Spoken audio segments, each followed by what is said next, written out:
Jadi dalam berkebun itu kita tuh lebih menekankan ke prosesnya. Nggak bisa yang namanya teknik berkebun yang saya pelajari dulu ketika di Swiss itu langsung saya terapkan di sini. Akhirnya bisa didevelop didampingi sama Mas Sani. Mas Sani, mengelola teman berkebun ini kan dari 2017. Bahkan sebelumnya aktivitasnya dari 2014 ya. Jadi misinya apa ya, sebenarnya mengembalikan marwah alam. Permakultur itu sebenarnya cara gampangnya ya Mas ya, kita mengembalikan kebiasaan bertani di zaman nenek moyang kita ke zaman modern. Nah, tapi kita sharing seputar teman berkebunnya dulu ya. Mungkin masih bingung nih sebenarnya teman berkebun itu apa sih Mas? Ya.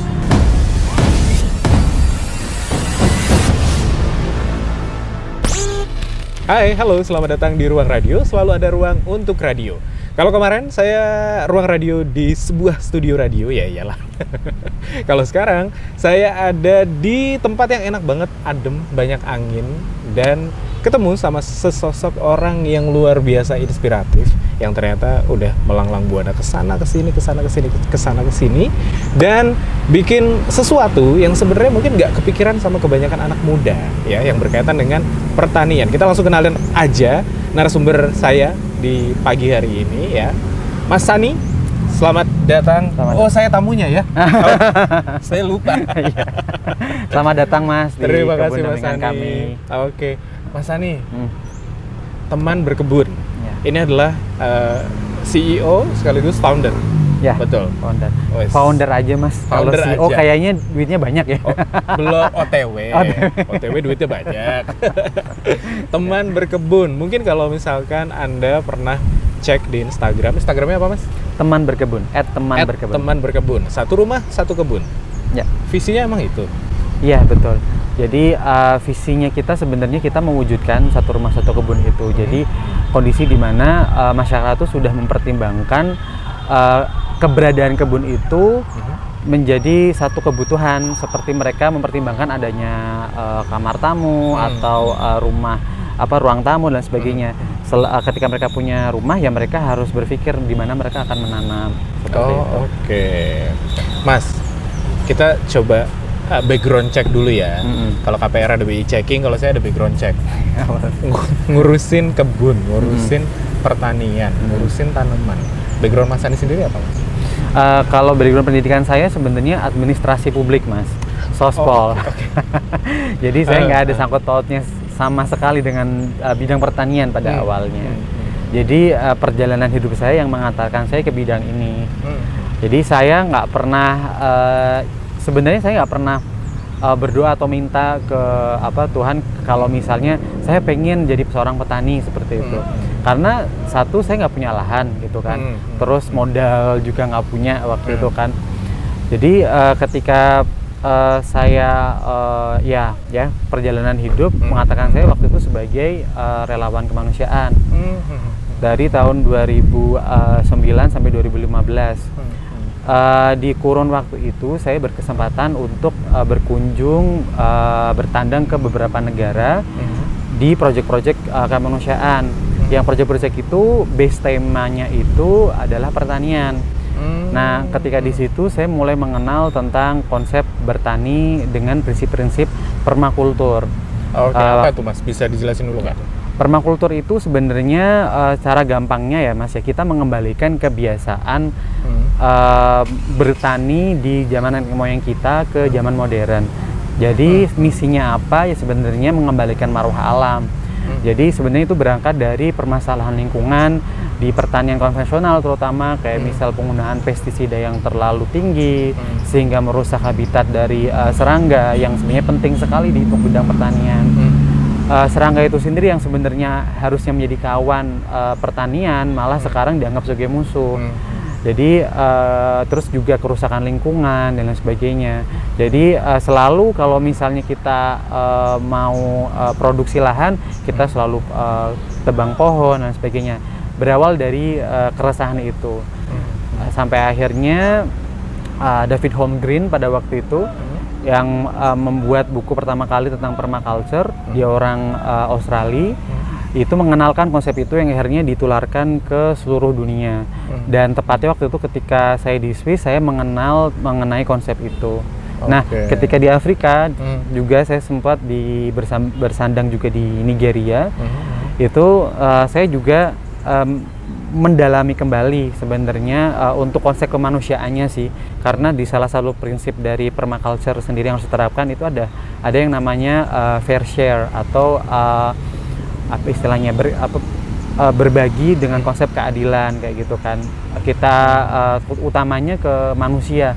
Percuma aja kita menyelamatkan alam tapi manusianya nggak merasa benefitnya. Akhirnya kan buat apa kita susah-susah nanam pohon, cuman petaninya nggak bisa makan, seperti itu kan, nggak bisa juga seperti itu. Oke.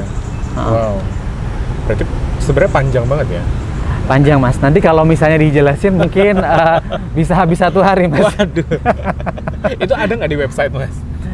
Sebenarnya sekarang saya dalam tahap mulai mengupload beberapa tulisan saya, cuman karena saya nyoba di temanberkebun.com ya, website kita di temanberkebun.com itu saya mulai memindahkan beberapa tulisan yang sempat saya bikin tentang apa yang saya alami di Swiss waktu itu, ketika saya menyambangi Nigeria pada waktu itu, ketika saya ke Jerman dan sebagainya, khususnya tentang bidang pertanian yang terjadi di sana. Sejarahnya kenapa akhirnya saya memilih untuk membuat teman berkebun juga ada di situ. Cuman belum semuanya, belum semuanya saya ceritakan. OTW. Buku gimana buku? Insya Allah ya. Insya Allah mungkin yang nonton mungkin di podcast ini mungkin siapa tahu ada penerbit. Yuk, kontaknya di bawah ya. Pengen sih Mas, pengen sebenarnya kan kita dari 2017 ya kita kan sudah banyak cerita dari mitra kebun ya, mitra kebun yang kita dampingi. Pengen sebenarnya kita membukukan kisah, karena kan setiap kebun kan memiliki cerita yang berbeda-beda kan, dari awal dia mulai buka lahan sampai akhirnya benar-benar kebun itu jalan gitu. Jadi pengen sebenarnya sharing itu dalam bentuk buku. Nah, tapi kita sharing seputar teman berkebunnya dulu ya. Mungkin masih bingung nih sebenarnya teman berkebun itu apa sih Mas? Ya.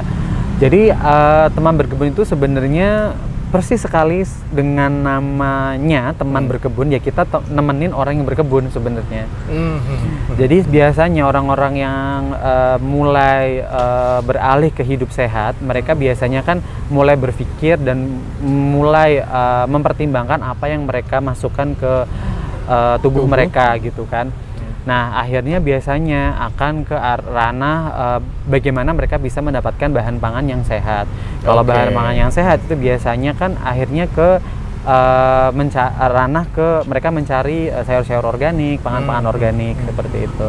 Nah, ketika mereka sudah di tahapan itu, akhirnya kan mereka juga berpikir sepertinya kalau mereka bertanam sendiri di rumah itu akan lebih sehat, karena mereka akan tahu persisnya apa yang mereka kasih ke tanaman itu, gitu kan, yang pasti bebas pestisida, yang pasti bebas pupuk pabrikan atau chemical yang bisa berdampak ke kesehatan mereka dalam jangka panjang seperti itu.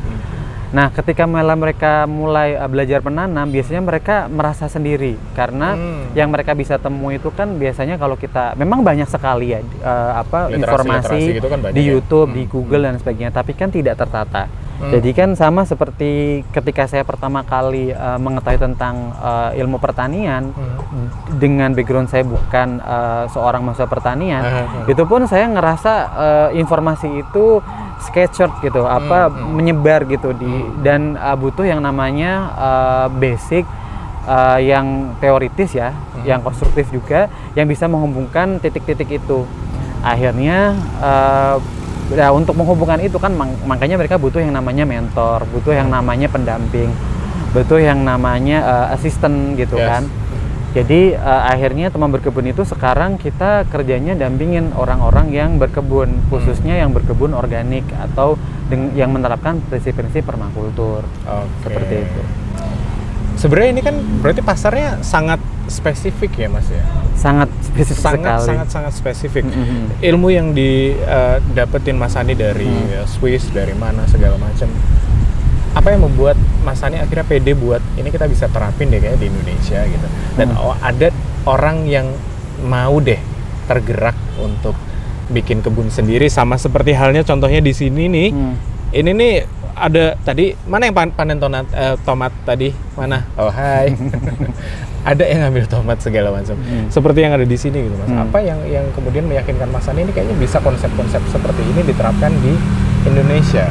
Khususnya lagi di kota ini, di kota Semarang yang panas banget cuacanya kayak gini. Apa yang ngebikin Mas Ani, ayo deh bisa kita bikin gitu. Ya. Selalu ketika kita bikin kebun, kita nggak bikin itu sebagai satu beban ya. Jadi awal pertama kali orang pengen berkebun, kita selalu nanyain dulu permasalahannya mau diselesaikan apa dulu. Karena kebun itu harus ada untuk menyelesaikan masalah, bukan malah nambahin masalah. Nah, tuh. Kadang sering kalau Iya, misalnya kita bikin kebun, itu tuh malah saya tambah sibuk ya Mas ya, malah ribet ya Mas ya, dan lain sebagainya. Terus ketika mereka melihat di media bahwa yang namanya kita bertani itu kita harus nyangkul, kita harus kasih pupuk, kita harus memperhatikan kalender tanam dan lain sebagainya, lain-lain sebagainya. Musim belum kalau kita ngomongin tentang microclimate dan lain sebagainya. Jadi kalau misalnya kita udah kayak gitu kan kayaknya buat orang awam ribet gitu kan. Nah makanya kita nggak langsung ngasih semua dalam satu misal kita ngasih buku itu tebelnya segini, oh udah ini kamu pelajarin, bukan seperti itu caranya. Tapi kita selalu berangkat asistensinya dikit-dikit gitu ya. Dari misal nih, saya ketemu sama orang gitu, yang mau diselesaikan apa dulu, terus mereka menjawab biasanya, oh saya punya limbah dapur Mas gitu kan, banyak sekali, dan saya nggak tahu sebenarnya kan ini bisa jadi pupuknya Mas, tapi saya nggak tahu ilmunya dan lain sebagainya. Oke, kita base-nya dari situ dulu. Jadi kita akan urusin masalahnya dulu sampai akhirnya itu ada alur, akhirnya oke, kita siap untuk bikin kebun. Seperti halnya di kebun ini, itu awalnya kan dari si pemilik kebun Mbak Arin, begitu saya akrab memanggil beliau, Mbak Arin ini dia punya catering sehat. Artinya kan setiap hari itu kan mereka memiliki sampah dapur yang cukup banyak. Nah dari situ kita dampingi dulu untuk mengelola kompos yang mereka punya. Dari kompos yang mereka punya itu kita pakai komposnya itu buat bikin kebun. Nah dari situ sudah ada satu masalah yang terselesaikan. Setelah kita bikin kebun, oh kayaknya kita bisa nanam kebutuhan dari catering dari kebun kita sendiri. Nah dari situ kita mulai ada step keduanya, oke kita menanam sesuai dengan kebutuhan catering, seperti itu. Sesuai dengan apa yang dibutuhkan memang ya. Betul sekali. Oke, berarti kalau pendampingan gini perseorangan boleh banget atau harus ada sekian gitu misalnya minimal. Boleh.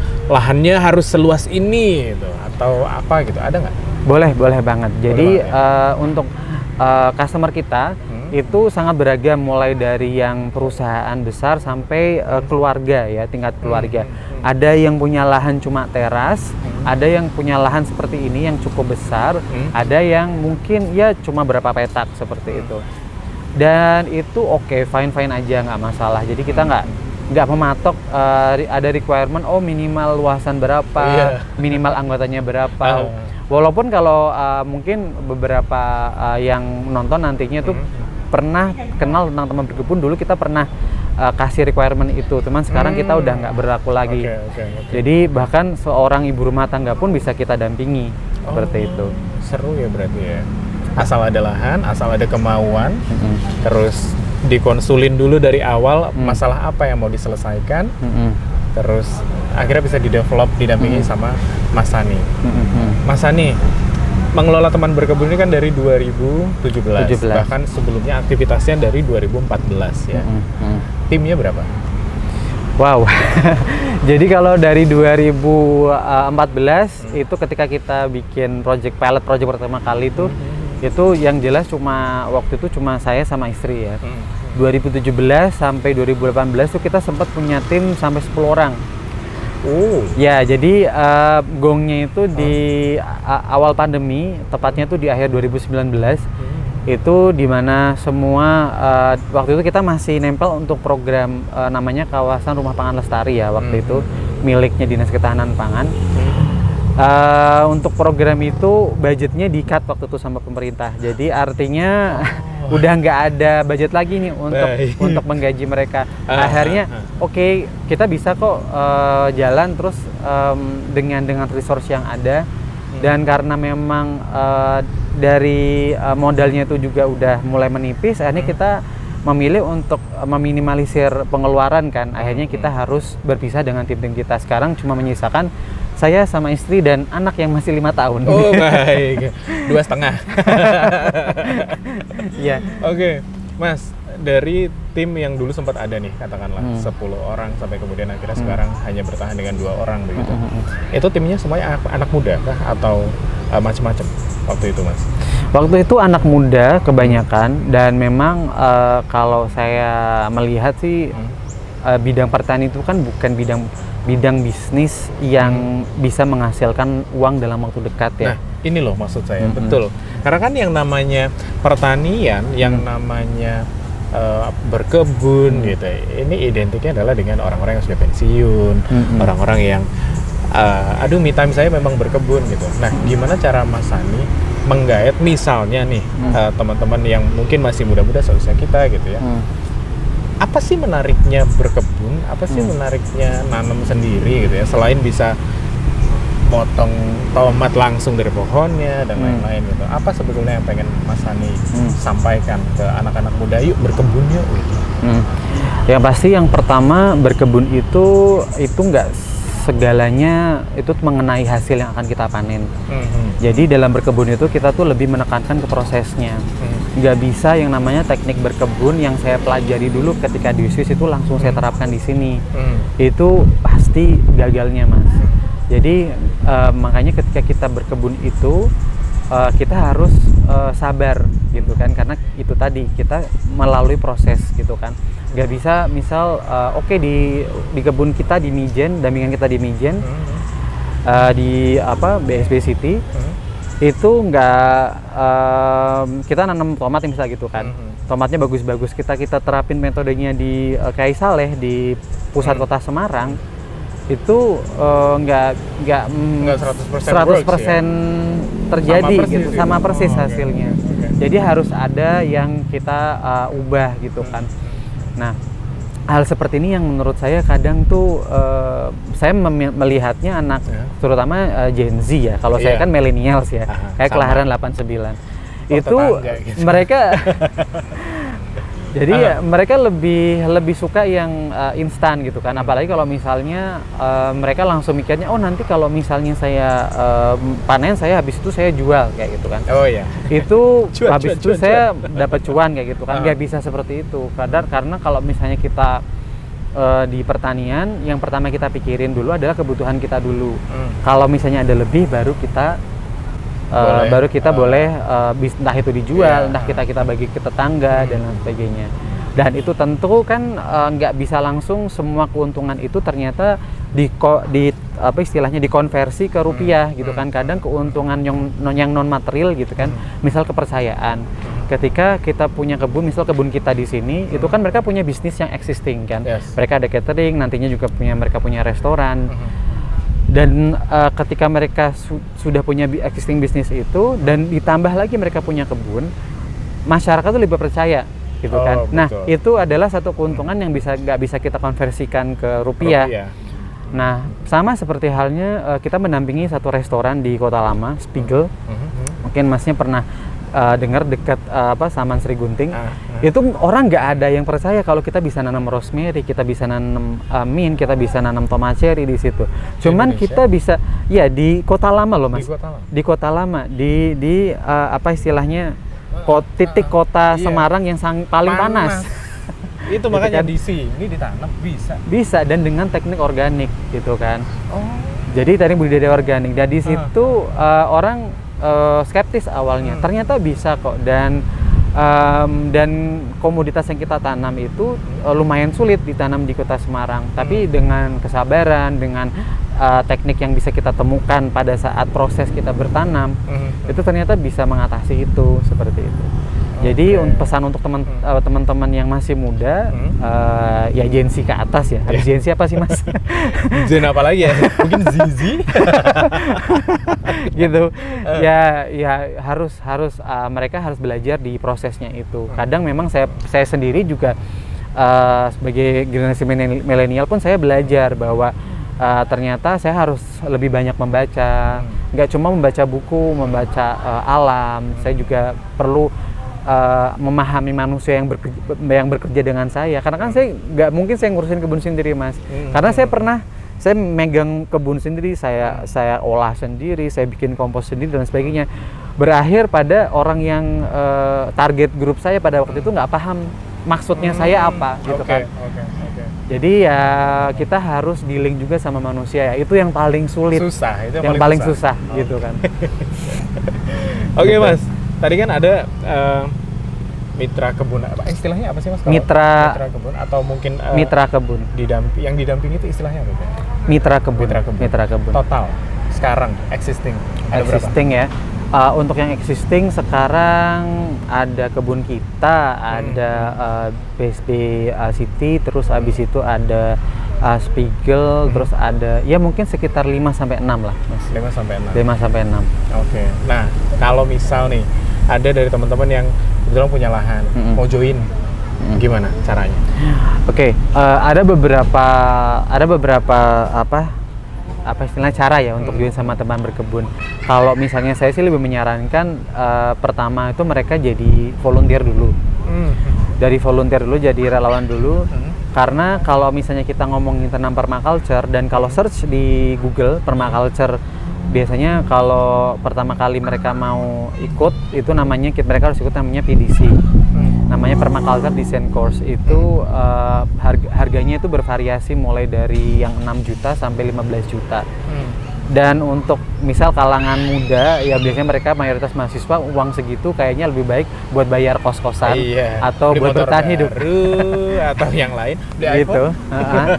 Ya jadi kalau di Teman Berbun kita menawarkan mending mereka jadi relawan. Dari relawan itu mereka kan nanti akan terlibat langsung di lapangan seperti yang saya alami pada saat 2012